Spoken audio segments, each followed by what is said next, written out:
Le Mali donne son lithium à ce pays étranger. Aujourd'hui, nous allons parler d'une histoire qui pourrait bien être une tragédie moderne pour le Mali. Une histoire de richesse naturelle, de milliards qui changent de main, et d'un potentiel immense, gaspillé. Oui, nous allons parler du projet Goulamina, ce gisement de lithium si prometteur qui vient d'être cédé à une société chinoise, Ganfeng Lithium. Tout a commencé avec une annonce officielle. Leo Lithium, une société australienne qui détenait une participation majeure dans le projet Goulamina, a décidé de vendre toutes ses parts à Ganfeng Lithium, une entreprise chinoise.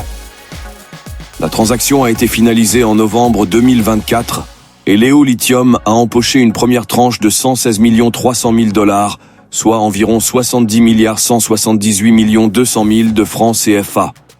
À première vue, cela pourrait sembler être une simple opération commerciale, mais en réalité, c'est bien plus que cela.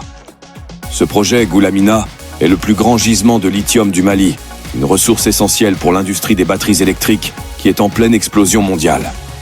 Ce lithium aurait pu être pour le Mali un passeport pour un avenir économique plus stable, plus prospère. Pourtant, aujourd'hui, ce passeport est entre les mains d'une entreprise étrangère. Et ce n'est pas tout.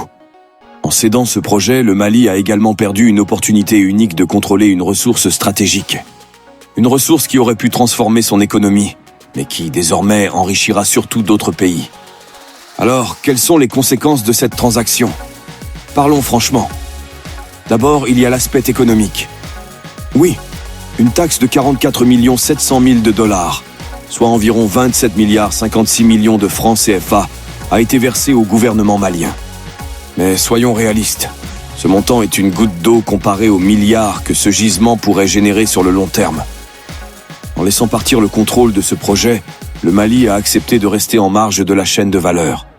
Le Mali exporte du lithium brut, et ce sont d'autres pays qui transformeront cette matière première en batterie, en produits finis, en richesse.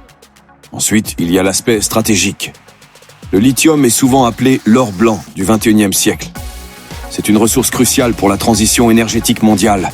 Et pourtant, le Mali a cédé le contrôle total de ce gisement à une multinationale. Où est sa souveraineté dans cette affaire ? Où est sa capacité à décider de l'avenir de ses propres ressources ? Enfin, il y a l'impact social. Imaginez ce que ce projet aurait pu représenter pour le Mali. Des emplois, des infrastructures, des opportunités pour nos jeunes. Mais au lieu de cela, le Mali se contente de regarder les richesses quitter son sol, pendant que ces communautés restent dans la pauvreté. C'est une injustice flagrante, et c'est une injustice que le Mali a elle-même permise. Alors, qu'aurait pu faire le Mali différemment ? Parce que, soyons clairs, cette situation n'était pas inévitable. D'abord, le Mali aurait dû exiger une transformation locale.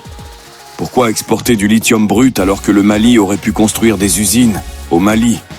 Le Mali aurait pu imposer des conditions aux investisseurs étrangers, construire des infrastructures, former des Maliens et garantir que la majeure partie de la valeur ajoutée reste dans le pays. Ensuite, le Mali aurait dû adopter une stratégie plus agressive pour protéger ses ressources stratégiques. Cela aurait pu passer par la création d'une entreprise nationale dédiée au lithium, capable de travailler en partenariat avec des investisseurs étrangers tout en gardant le contrôle. Regardez d'autres pays africains. Certains ont réussi à imposer des partenariats gagnant-gagnant. Pourquoi pas le Mali ? Enfin, il aurait fallu une vision. Une véritable vision pour l'avenir. Le lithium n'est pas seulement une ressource. C'est une opportunité de changer le destin du Mali. Merci d'avoir écouté cet épisode. Partagez cet épisode. Discutez-en autour de vous et posez-vous cette question. Que veut le peuple du Mali vraiment pour l'avenir de son pays ?